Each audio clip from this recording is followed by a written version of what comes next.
Oh, say does that star-spangled banner yet wave for the land of the free and the home of the brave.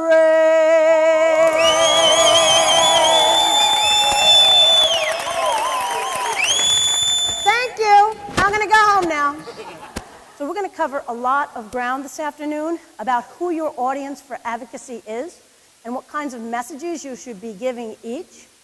And I really want your commitment as champions to be able to be the advocate that you need to be. We're also going to talk about how much hard work it is to be an advocate and why right now is an extremely important time for us to act. Who is the audience? Our number one audience is kids. Are these not our best evaluators of good teaching?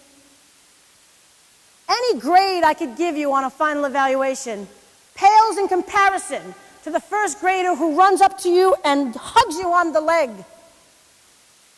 That's awesome.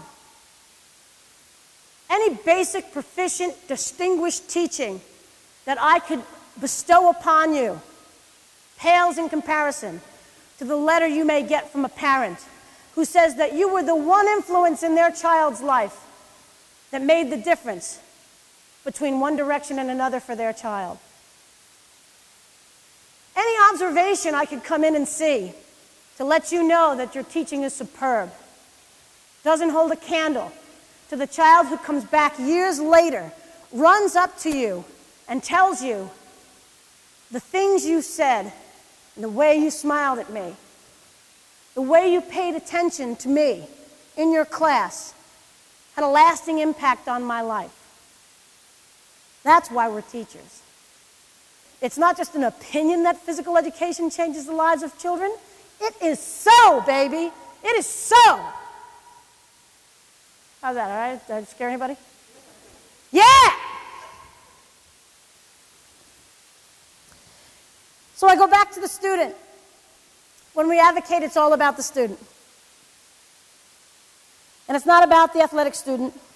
And it's not just about the obese child. I know that gets a lot of attention, and that we're part of that solution, right? We're not all of the solution, but we're part of that solution. We get kids a lot. We see kids a lot. But it really comes down to that child, every child, wanting to be in your space for being in your company's sake. The way you make them feel. Sounds a little weird. Like the way you make them feel is going to make everything different. Well, they want to know that you love them before they care about what you have to say. And I don't care if you're talking about peanuts or 12th graders ready to graduate. They want to be nurtured and loved by adults by virtue of being a human being. And it's really simple for those of us who have the heart to be able to give that of ourselves, isn't it? Not so simple for those who are in it for themselves. And so now we're back to those physical educators, and you can't tell me you don't know at least one. I mean, let's be honest. That person that's there only for themselves and their content and not for the children. It's the children that get in the way of their lessons. If those kids weren't there, boy, I'd get a lot more done. I'm telling you what. And for those of us who've got this passion, you know, the job is great if it just wasn't for these adults. These adults. Unbelievable. So that student-focused teaching style, very, very important. And something that you get very innately that had nothing to do with the knowledge you got from your degree. Can I spew everything that came out of my kinesiology class in college? Do I remember basic motor learning? Thank God my professors aren't here. Maybe not. Maybe not. Do I remember my methods class? Kind of. In the end, when you put me in front of kids, whether I was teaching in that first year or that 10th year, it all came down to the way I wanted to make sure they felt good about being active. That the outcome of their activity was fun. The lesson wasn't for them to have fun, but that was the outcome of a well-planned lesson. Really, really important. And you know, If we're in our classes and we're student-centered, we're not that teacher who sees the kids and teaches the skill, and then when it's time for them to do their modified game or small-sided game or stations, we're not that teacher that steps back and goes, oh, good, get a break now. Just let them play. Let me play the music. That's the moment we get in there. Because what you'll find if you're paying close attention is once you've taught a skill and you do that practice, once they're in this modified game situation, sometimes they don't remember that they're supposed to be learning the skill that they just did. You've got to be able to catch some really important things early on. K through 5, for example. If you're teaching skipping, and this is my big thing, skipping is my big thing. I want kids to be able to skip.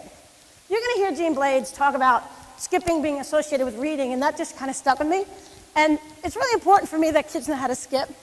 And if you teach kids how to skip, but then you give them an activity, and they're skipping and then they're galloping, you've got to catch them galloping and say, hey, that's not skipping, that's galloping, you know? So you're going to hear a lot about this week. And I'm so glad that you are, because it reinforces the fact that we have got to be purposeful, mindful, passionate, student-centered teachers. And so we teach kids, and then we teach physical education. We don't teach skipping, we teach kids how to perform the skip. You know what I mean? Those hard-to-reach children, you can make the difference in their life. And I'm talking about advocacy today. That's the advocacy that I'm talking about. I don't doubt anybody's ability in this room to teach a skill. You have to be able to teach that child. And that takes a lot more than what it is you know. It takes what it is that you feel for them, and they know it. I love the stories when students can go home and talk about you. And you hear these from the parents on PTA night, you know. They talk about you. Talk about what you meant in their class. I love that stuff. That's when you know you've advocated well. Through a fun, exciting, motivating program that puts the child first. That child advocacy brings parents closer to you. That child advocacy has parents seeking you out to let you know thank you. Seeking you out to call you and say, you'll never believe what my kid came home and said about you today. Has parents treating physical education importantly enough so that when that progress report comes home, they're interested enough to email or comment to you. And vice versa. And I have, you know, at Maplewood, New Jersey, South Orange Maplewood Schools, I have a really good program, I think. You know, it's not perfect, there's no such thing. And I do have teachers who the only time they communicate with parents is through that written progress report in the middle of the quarter. And that's all that happens. And, you know, as a mindful person worried about the welfare of children, if a kid is failing in the 4th week of a 9-week course, I would hope that I would have reached out to mom or dad by then. Not to say your kid is an outright mess, but to say, I want to partner with you to do everything we can to help this child succeed. It gets a lot bigger than your class. Students with disabilities. We don't do this very well. And you might disagree. I have teachers that are so frightened of getting a child in a wheelchair in their class and try to blame me for the reason why they can't service this child. Judy, you evil administrator, how could you put a child wheelchair bound in my phys ed class? Are you out of your mind? My gym's too small, their kids are too many, there's not enough equipment. And it's that teacher who can't reflect like you do, who can't look inside and say, what is it that I can do? We need to step outside ourselves if we are going to be effective, passionate teachers. Some of them can't do that. That's why advocates are so desperately needed. Who better to help those children than physical educators, who in many circumstances at the elementary in particular, are the very ones who discover that there's some sort of deficiency in the first place. The brain has to move before it thinks. So is it not by virtue of the fact we ask kids to move that we will not find these deficiencies? Of course. Then who's the hero? Physical education. The heroes. Your PE colleagues. And you know, you're going to be mad at me for saying that this is a shared responsibility between you and I. You're going to be mad at me for that. You've got enough on your plate. You're doing enough. You're teaching your kids. You're doing a fine job of it. How dare I say that as leaders of the profession, you're the one that has to do something about this. But is it not also true that alongside you with a colleague that's not pulling their weight, you are the best one to be able to show them what fantastic practice looks like? Are you not the one, through the peer relationship, to be able to push them out of that comfort zone? I hired a new teacher in January of 2013. I am so excited about this young lady, and she shows such enthusiasm and passion. And she is a change agent. And the type of teacher I was looking for this particular school was a change agent. And we have an agreement and an understanding that as long as she continues to ignore the rhetoric and is able to show by doing what the real physical education looks like, that I will do my part. And I will do informal, unannounced walkthroughs and be able to do much more observation. Because, you know, if you're observed once a year, you know, that show is ready to go. That show is ready to go. The top hat, the cane, da, da, da, da, da, da. Look at me teach some skills, and the rest of the year I don't do nothing.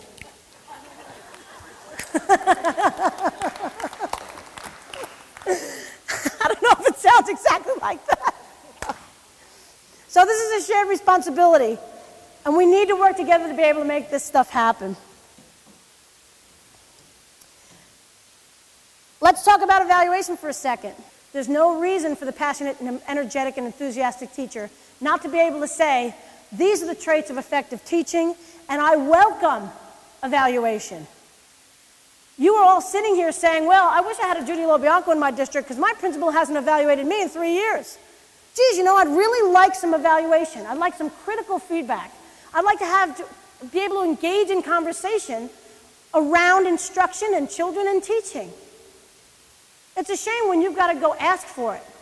It should be happening as a regular point of practice. What if your principal doesn't know what effective physical education looks like? We've got to teach them how. What if they come in and don't know there's a time when you're supposed to be on the perimeter? What if they don't know that squads may look organized, but this is some quality physical activity time you're losing out on? This is our opportunity to educate him or her by giving them information, by having conversations and inviting them into the classroom anytime they want to come. The open door policy. Many principals may not have an open door policy for you to be able to come in, so you should have your door open for them. You are, as champions, more than the physical education teacher.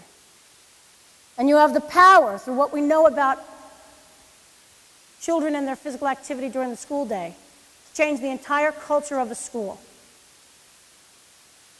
It is not crazy for me to tell you that you may be the one that single-handedly can ease the achievement gap, increase academic test scores, be the person through which children are less absent, be the person responsible for making sure that there's less disciplinary issues in your school. That's what your principal wants to hear. That's what they know, that's what they care about. And they want to know about Common Core. You know, what strikes me when principals go to interview physical educators for jobs, they're not asking, you know, what should a typical K through 5 lesson look like? What should kids know and be able to do? How do you assess students? No.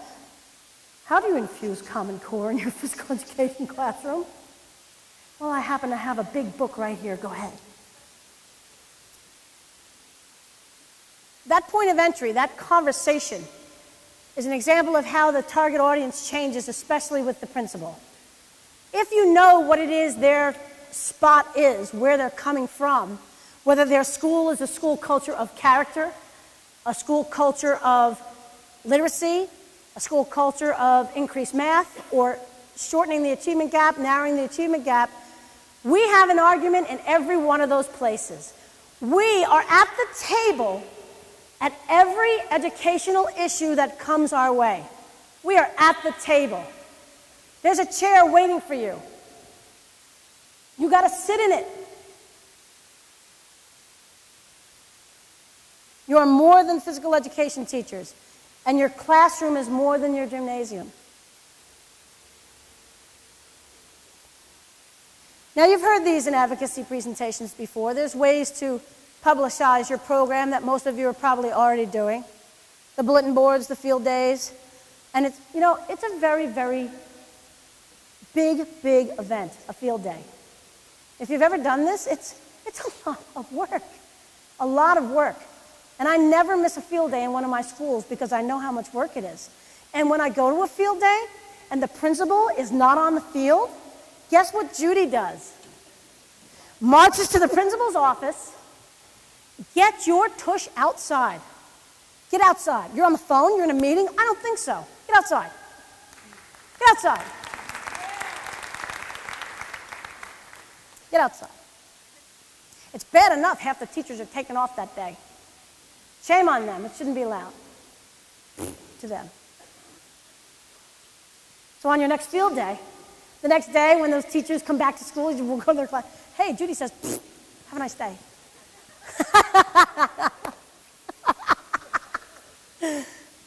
All right. The research is what the principal wants to hear, and we've been flooded with it. I don't have to repeat it. Physical activity is kind of a good thing for kids and stuff. The PLCs. We have PLCs in New Jersey. Do you all have PLCs by on? Yep. So these PLCs are another great point of entry. I've got physics teachers working with physical educators at the high school. I've got kindergarten teachers working with physical education teachers to do coordinated school health at the elementary. Real crossover. Good stuff. The data collection is very important. They want to see the data, the principals. Superintendents do too. They love the data. These are brainiac people. They love the brainiac stuff, the data stuff. The percentage of kids that frickety frick, whatever it is. Do you know that my kids are smarter than kids who don't participate in physical activity? That kind of thing. They love that stuff. They love that stuff. And it's important. I don't want to poo-poo the fact that data is important. We don't do enough of that. I mean, my teachers are as guilty as the next for doing Finisgram, and then the scores just sit and they don't do anything. Well, that's against the point. Say what you want about Finis testing. It is a snapshot of a child's health, and if we just do the test for the sake of doing the test, why would you do that? Why would you do that? Don't do that. No. Data collection. This is an easy one. What do we tell the classroom teachers? Well, there's this big let's move active schools thing that you guys could be a part of. Come on now. Jean Blades is going to talk to you about exactly how long it takes for a kid to be disinterested in their classroom teacher before the blood slowly leaves their feet.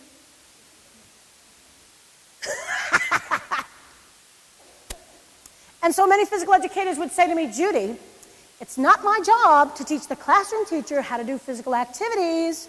I don't have that kind of time. I'm running the world over here. Could you give me a break? So many resources available to teachers now. This is a no-brainer, excuse the pun, or an all-brainer. And the research comes from John Rady. I'm sure you know about his book, Spark. And I haven't heard him speak. I do know his work. And he talks all about this idea of how physical activity alters the brain in a way that is just mind-blowing. And then you've got Gene, who you'll hear this week, who translates his work into really creative things that we could do with teachers. I use so many of Gene's one-liners in everything that I do, I might have to start asking permission. You know, she came to my school district during the PEP grant, and it was the best day of professional development that I ever saw. Classroom teachers saying, geez, you know, I just thought you were the gym teacher. And now I find out you're responsible for everything.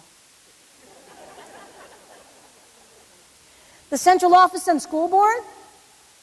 I don't know if you're the kind of person who's ever spoken in front of your Board of Ed. As a child, I was very shy.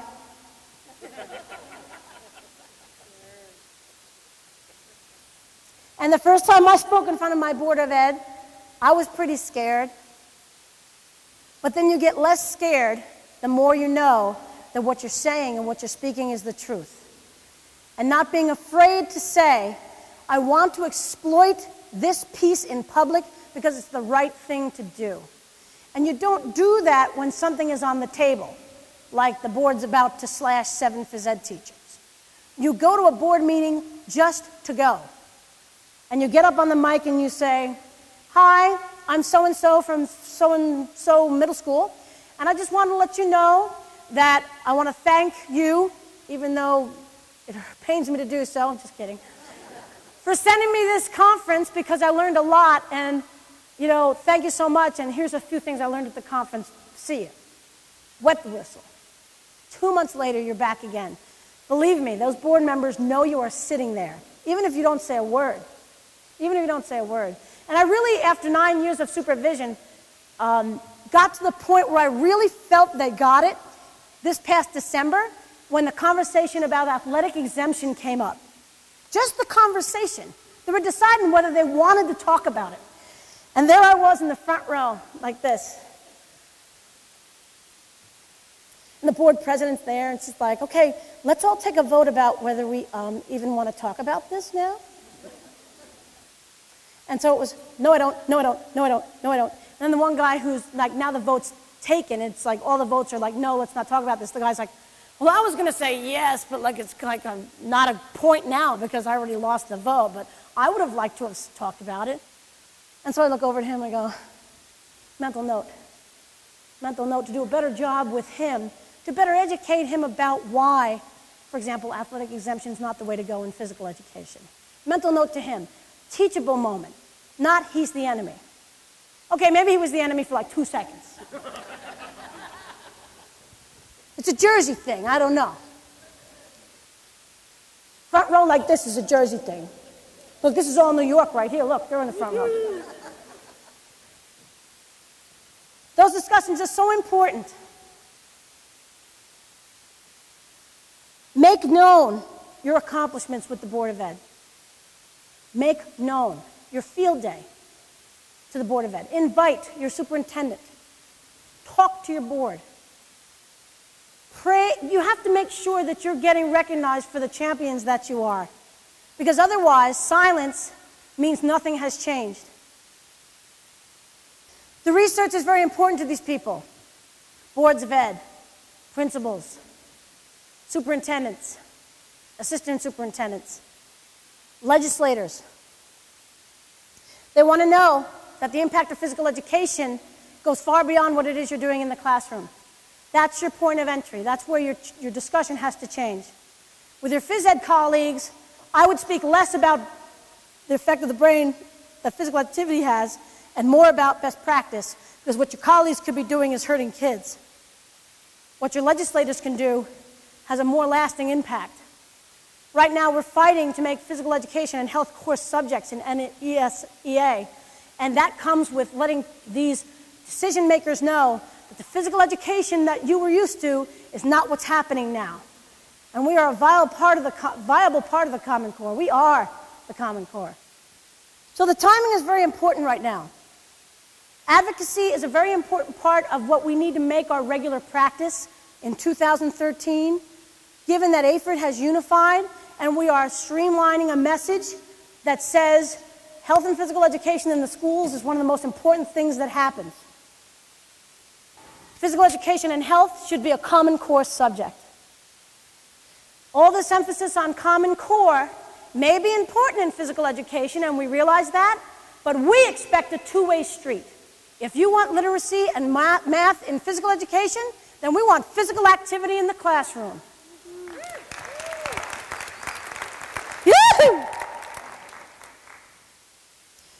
The nation wants us to be part of the solution for childhood obesity.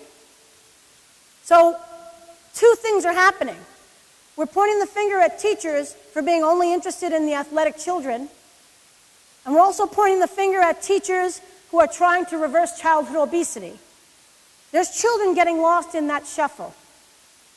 One of the things my superintendent likes to say, and I really agree with him, is that when we say we're going to physically educate all children, we mean all children. Athletes need you. Children who are obese need you. Children with diabetes need you. Children in wheelchairs need you. Children with autism need you. Children that are busy, happy, good need you. All children need you. All children need you. So this is your job, the job of every physical education teacher. You've heard me tailor the message for the different groups that you would talk to. You need to stay connected to the cutting-edge trends in your profession. You're about to hear that the national standards have changed. We need to start to speak that language. We're no longer physically educated, we're physically literate. We have to start talking that way. This piece on advocacy can catapult us forward. We can no longer complain about why physical education continues to get a bad rap if we're not doing something to change it. One teacher in each school, one day at a time, one person at a time. We can change this world, this culture of the profession, but I can't do it alone and you can't do it alone. And the small army of champions that we have, it's going to make a big difference if we can reach one person at a time. We won't get them all, but if we can just make a dent, the time has got to be now when all eyes are on us to do these very important things. Thank you so much.